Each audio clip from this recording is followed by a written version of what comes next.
Hello everyone and welcome back to Grilling and Smoking by Micah. Today's cook, I'm doing another brisket. I think this is going to be like the 5th brisket video I have. Saw this at Sam's the other day. Sounded really good to me. Thought I'd give it a try. Let's get started. Okay, I got the brisket here. I've already done some trimming on it. What I did was just get off any of the loose pieces that were hanging off or hanging up. I didn't really cut too much of the fat off. I like to leave the fat on there. It helps, one, keep the flavor there and protect the meat. And I know in the barbecue community, there's different methods and people swear by them. One is put fat side down on the smoker, and others put fat side up on the smoker. I've gotten where I started putting fat side down, and it's not, well, part of it's for the protection of the meat that's on the bottom facing the grill. But the biggest part for me is I like that bark. And if I leave fat side up, I get a really nice bark on there. But a lot of that fat gets trimmed off when you go to serve it and you lose that bark. Now the bark that's on the other side, that's on the grill side, tends to fall off because it's laying on the grill. And when you kind of pick it up, move it, or you know, you're picking it up to put it on the tray to bring it in, it seems like that bark likes to fall off a little bit and you don't get as much. So that's why I do it. Sometimes on cooks, you know, I'll go back the other way and go back the fat side up. But for this cook, we're gonna do fat side down. So what I've got here is just some Whataburger mustard.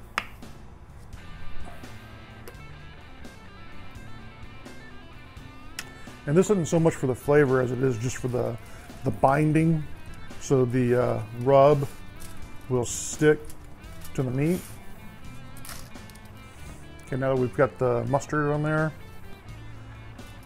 put a liberal amount on.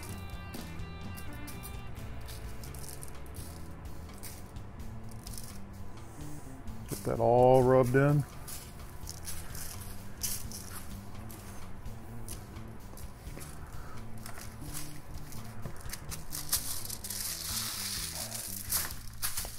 Get this flipped over and we'll get this side done. I'll meet you back when we're ready to get out to the grill. I got the brisket all prepared, got the rub on there and everything. Today's gonna be a little bit of a challenging cook. Yesterday, just so everybody knows, it was like in the 70s, mid 70s yesterday here in Arkansas. Today, I've not looked at the temperature, the wind's blowing, there's a cold front moving in. We're supposed to be getting a lot of freezing rain and sleet and everything. And it's just gonna be challenging because of all the wind today. So we'll see how long this takes me. So I've got the coals just in one basket set off to the side. I've got me a drip pan down here with water in it.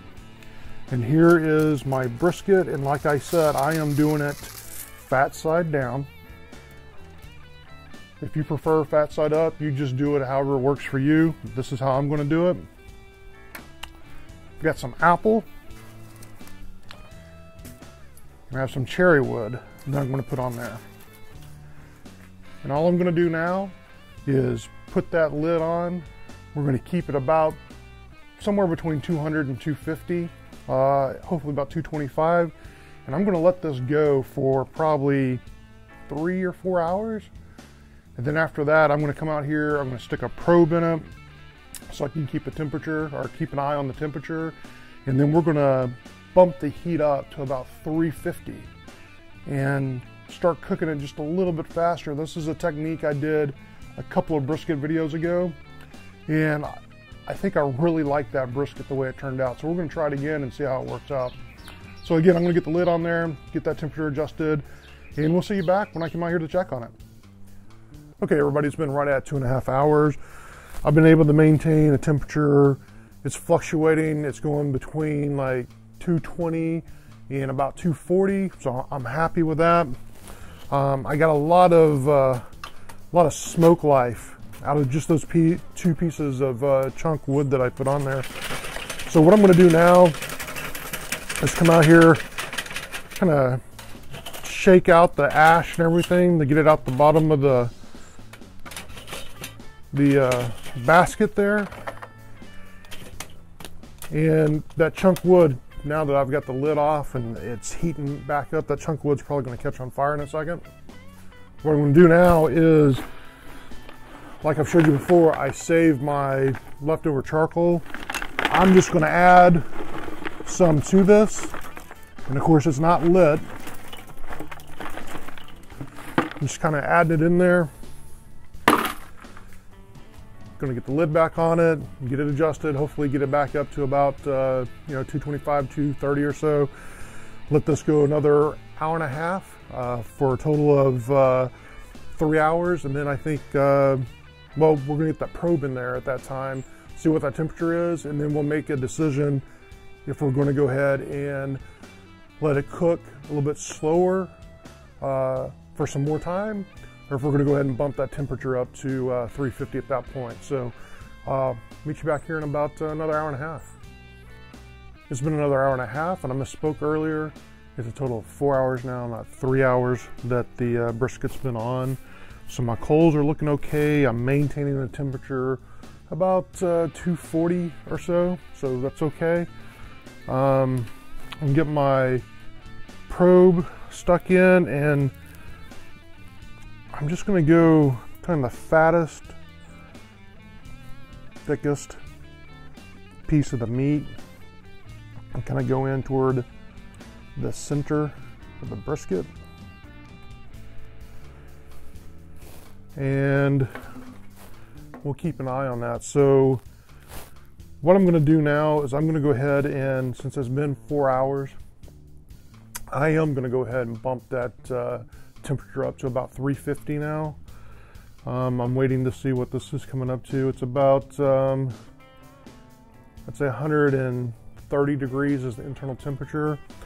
I don't want to foil this, and the reason I don't want to foil is I don't want to make the bark get soggy or anything. So I'm going to leave it unfoiled. I'm going to go ahead and get the temperature bumped up to 350, keep a really close eye on it, and we'll be back in, I don't know, an hour or two to check on it. See you then. It's been another 2 hours, and the internal temperature now is 164. So what I've done is I've come out here just to check on the coals.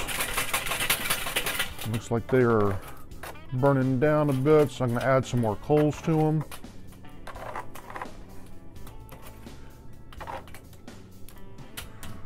So I'm going to add some more charcoal to that, get the lid back on it, just let it go. I've been keeping it. It's been about 315 is the temperature. So I've not quite got it up to that 350, but the internal temperature is rising at a good steady pace. I'm expecting to hit the stall, and that's where for an hour or two it is just not going to rise, and you're going to think there's something wrong. Don't make the mistake of just bumping up the temperature. They get that to the internal temperature to start to climb, because what you'll do is that bark will get so hard, so crisp, that it's not going to be a pleasant experience. So again, I'm going to add some more charcoal to that, get the temperature back up to, and if I can get it to 350, great. If it's 315 or so where it's been, I'm fine with that. Just keep an eye on it and be back out here when it's time to check on it. All right, everyone, here it is all plated up. Got some baked beans, and there's that brisket sliced up. It was on the cooker for about 9 hours. Let's give it a taste test.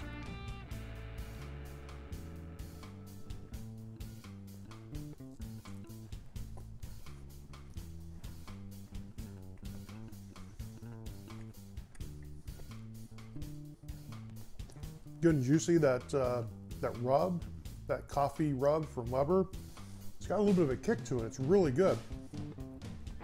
Cannot wait to tear into this. Hoping they have plenty of leftovers, make barbecue sandwiches out of them, in the days to come. So, turned out really good. I'm really happy with it, guys. If you liked what you saw, please give me a like, give me a thumbs up.